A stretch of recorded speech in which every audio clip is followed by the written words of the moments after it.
Hey, what's up, guys? Welcome back to another video. If you haven't yet, make sure you subscribe, like the channel, hit the notification bell so you're notified every time I do a podcast, a commentary. Got a lot of big podcasts coming up. Brad Tavares, MMA fighter, Misha Tate, former UFC champion, Ty Guerter, good friend of mine, MMA fighter as well, former Bellator fighter, and a few more on the list, mostly fighters as of right now, but got a lot of big things happening on the channel, trying some new things, doing some commentary on some issues. Been seeing a little bit of success with that on the channel, so I think I'm going to do that. But today's thing, just saw this. Ron DeSantis pulls out of the race, the presidential primary for the Republican Party. Ultimately, I think this was a good decision. I think Ron is probably, in my opinion, I would have probably voted for Ron. I think he's probably an example of the best of us. I think he's probably an example of what kids should aspire to be like. Family man, Christian, military, I think went to Yale Law School. Super humble guy, got his house in order. Somebody that you look at and you say, okay, there's no issues here. We've got no domestic violence. We've got no sexual issues, no scandals. Nothing's going to come out about Ron.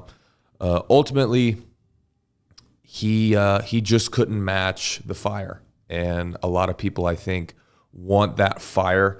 Ron made some very big mistakes early on in his campaign with his book deal. He did not promote it well. He didn't. He refused to go on podcasts. He refused to do long form interviews. And that's where things are heading. The Democratic Party hasn't really got on that train yet, but the Republican Party is seeing it. We saw with Vivek Ramaswamy, he went from like 30,000 Instagram followers or Twitter followers to almost 2.2 million, I believe is what he's at now. Probably would have ended up finishing third or fourth in the Republican nomination had he continued to go on. And Ron, he went down in the polls. He refused to do those interviews. And I don't know why that is. I don't know if that's because he's uncertain with himself in those types of situations. Personally, I think there's a rule in politics that you never take ownership and that you don't own things that you've done. And I'm not saying that Ron is of that camp. Ron's a military guy. He was, an advisor for SEAL Team 1, I believe. He understands the concept of extreme ownership.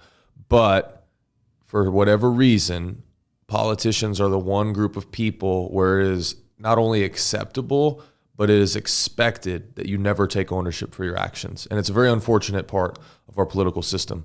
I personally would like to see more politicians say, hey, this was my fault. This is how I messed up. And this is how we can do better. But for whatever reason, when it comes to voting, people do not want to see any kind of vulnerability, and people do not want to see any kind of accountability in those issues. And that's why people like Trump do very, very well. Trump has made a ton of mistakes from his platform. He's made a ton of mistakes as a leader. He made mistakes during COVID. He made a mistake not firing Anthony Fauci. Some of his hiring decisions, which later bit him in the butt, were huge mistakes. And he hasn't owned that.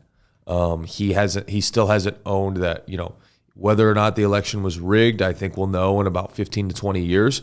But he hasn't owned that he didn't do enough to get the votes, to get more votes than they could cheat. He hasn't done enough to say, hey, we messed up here. We didn't secure this enough. It's on me. I made those mistakes and I need to do better. It's usually somebody else's fault. And the Democratic Party does this too.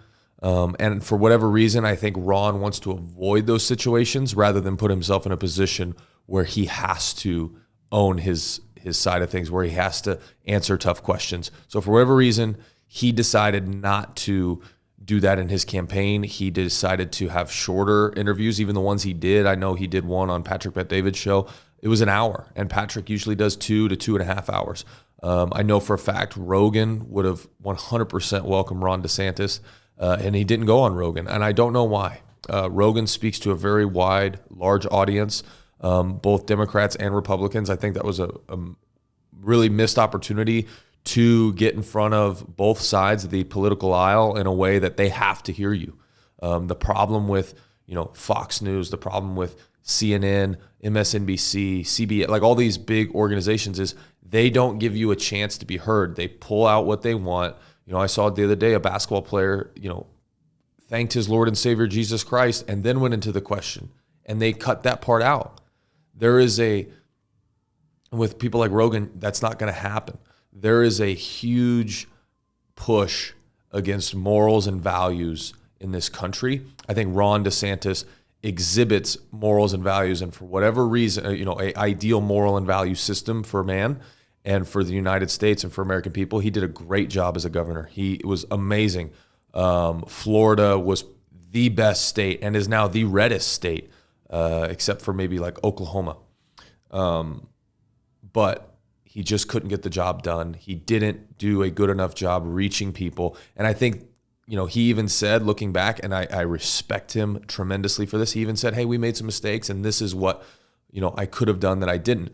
I don't think this is the end of Ron DeSantis. I don't think this is the end of his presidential aspirations. I think Ron DeSantis is an amazing governor. But at the end of the day, there is just certain people where it's their time, and there's certain people where it's not their time yet. A few years ago, Patrick Mahomes played Tom Brady in the Super Bowl, and we found out very quickly that even though Patrick may be better one day, it was still Tom Brady's time, and Tom won the Super Bowl and he was the older guy by about 20 years, and he still won, and he dominated that game. It was his time, and I think nobody looks back on Patrick and says he wasn't as good, or he's a poor player, or he's always going to be in Tom's shadow. Patrick's going to be playing for a Super Bowl potentially in the next couple weeks. So it's just one of those things. When it's the older guy's time, sometimes they're not ready to hang it up. And sometimes when it comes to politics, the American people are not ready to hang it up. The reason Donald Trump is probably, outside of some miracle on the opposite side, is probably going to be in the White House this time next year, is because the American people feel disenfranchised, and they feel that he is somebody that sticks up for them. Whereas I don't feel like they saw that with Ron. I think they saw that in Florida, but I also think that Trump has so much momentum. They feel disenfranchised about the last election for whatever reason, whether it was ballot harvesting or just the fact that news stories are censored, some of the things we've seen with the Twitter files, and they feel like they've been mistreated. And I do think that is why Trump ultimately will be the nominee and be potentially the president, probably most likely the president. I think he is leading in that poll right now. And so, I respect Ron. I think he did an amazing job. I respect him for endorsing Trump. He kind of gave a little dig there. He kind of gave a little dig at Haley as well.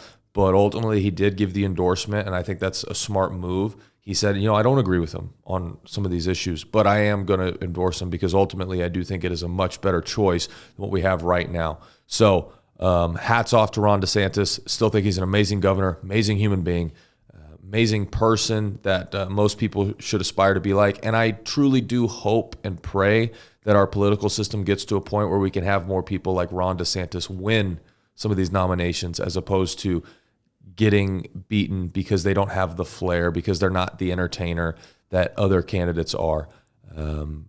It is an unfortunate part of our society.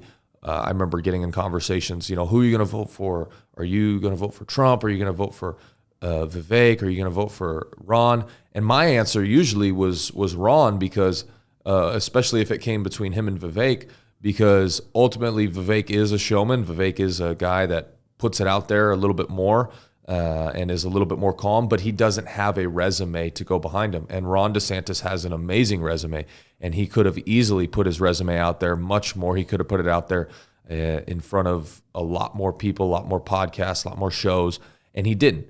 And that's what cost him. But amazing resume. I think that resume speaks for itself, and I think it's going to continue to speak for itself. And when you're looking at a new presidential candidate in 3 or 4 years, I think he's going to be right there. I think he's going to be right there on the docket. I don't know if he's going to have a position in Trump's cabinet. We'll see. He's still got a good job to do in Florida, but ultimately did a great job. Just little bit more poor of an execution on his campaign with some of those things. But yeah, great guy. So I appreciate you guys. Thank you so much for watching. I hope you liked this video. If you did, make sure you like the video. Comment what you want to see next. Don't forget to subscribe. Peace out.